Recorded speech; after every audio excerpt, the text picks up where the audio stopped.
Крупные наши российские силы взяли поселок, из которого неонацисты били по Донецку. И последние данные от Минобороны о ходе спецоперации на других направлениях. Понимаю такие условия. Мы еще санкции ведем против тех стран, которые это будут. Мы не будем поставлять нефть странам, которые вводят против нас ограничения. Если надо для этой цели сократить... Украинских котов обвинили в диверсии. Интернет-пользователи выяснили... Меня впечатлило, когда эти сатанисты взяли наших мальчишек, там после тяжелой контузии они попали в плен, не могли себя взорвать. Да. И когда им кое-что отрезали... Постоянно это делаете, подкрепляете, такая политика. За что еще мы должны покаяться после рекламы? Интересно, что там на Украине показывают?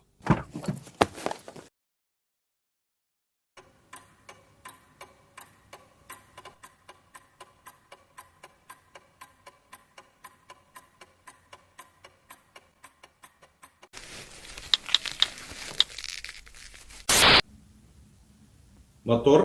Меня зовут Владимир, я журналист. Хотелось бы пообщаться с вами под запись, без каких-либо принудительных там мер, да, то есть вы должны понимать, что у нас сейчас свободное общение абсолютно, и вы можете задавать какие-то свои встречные вопросы, можете меня поправлять, если я что-то не так вам скажу, и, собственно говоря, это формат беседы. Единственное, я спрашиваю ваше право на запись и публикацию этого разговора.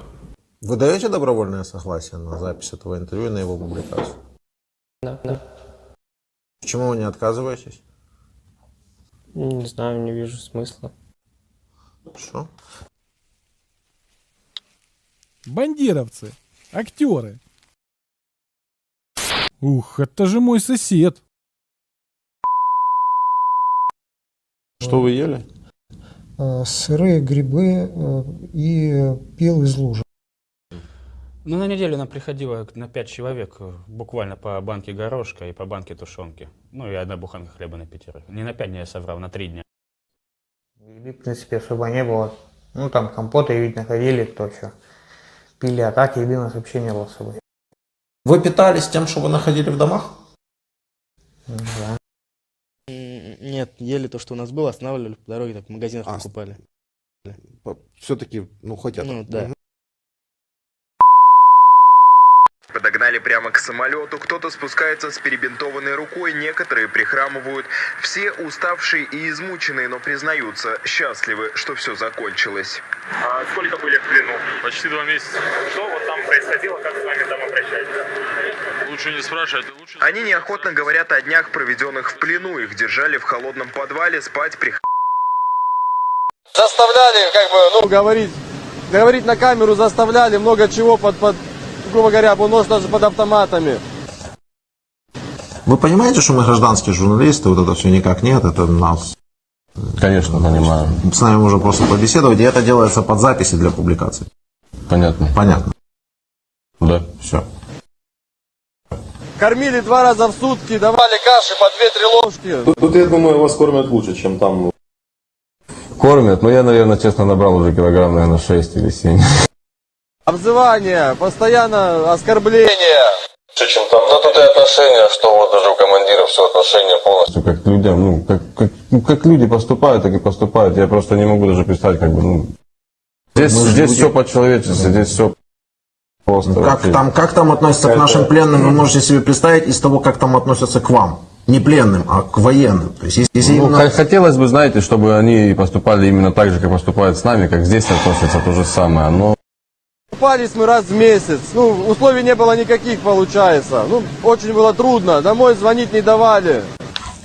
Как только муж мой придет целый, невредимый. Я приду скоро целый, невредимый. По факту видели мы другое, иначе то, что сама Украина также обстреливает своих же мирных. Только послушай меня. Просто я тебе скажу, что вот здесь и глаза открываются по-другому.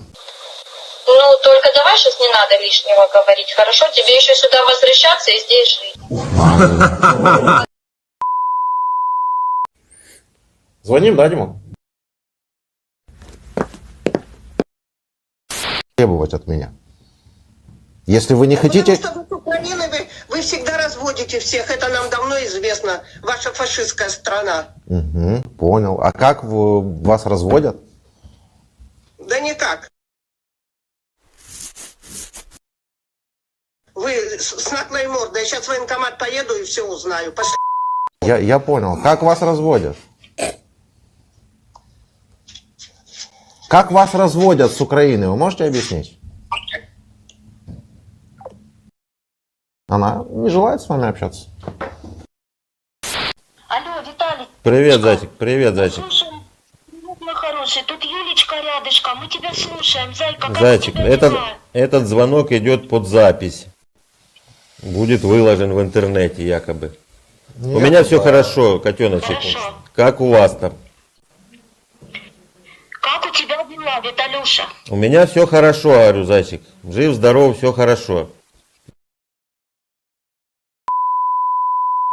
Работаем, братья! 333! Пиздец, блин. Украина гарантирует каждому российскому солдату, который сдастся в плен, 3 вещи. Первое. С вами будут обращаться цивилизованно, в соответствии со всеми конвенциями. Второе. Никто не узнает обстоятельства того, как вы сдались в плен. Никто в России не узнает, что ваша сдача в плен была добровольной. И третье.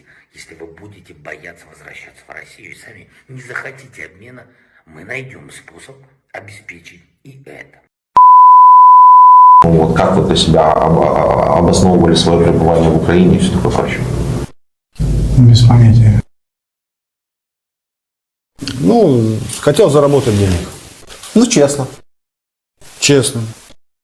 Сказали, поедем пофотографируемся и все. Сказали, на блокпостах будем. То есть находиться, воевать, сказали, не будем. Сообщили то, что будет учение на незнакомой местности в Курской области. Я выполнял приказ командира части. Где-то я понимаю, а суть приказа? Ну, многие по-разному как-то говорили, что с целью, ну, что кто Задал вопрос командиру взвода, что мы сделаем и для чего, на что он ответил, что без лишних вопросов будем пересекать границу. С какой целью, он нам не объяснил. Я не знаю, это уже больше на политический вопрос. На политический вопрос, но я не могу вам ответить. Говорили, что надо. 85 тысяч россиян уже погибли в Украине за последние 9 месяцев.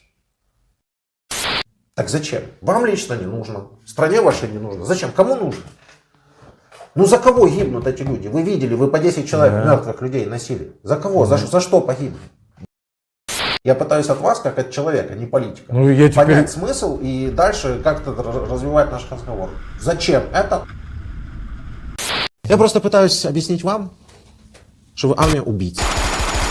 Если вы этого еще не поняли до сих пор. Вы пришли на чужую землю для того, чтобы просто сравнивать с лица земли целые населенные пункты. И это происходит.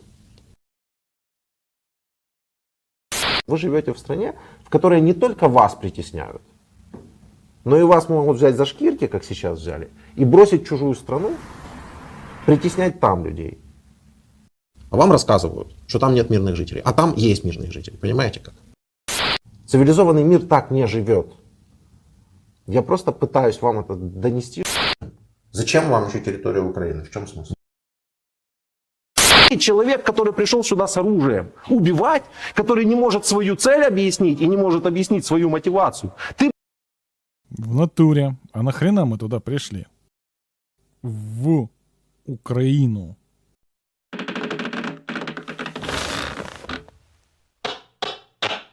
Как это вообще оказалось у меня на стене?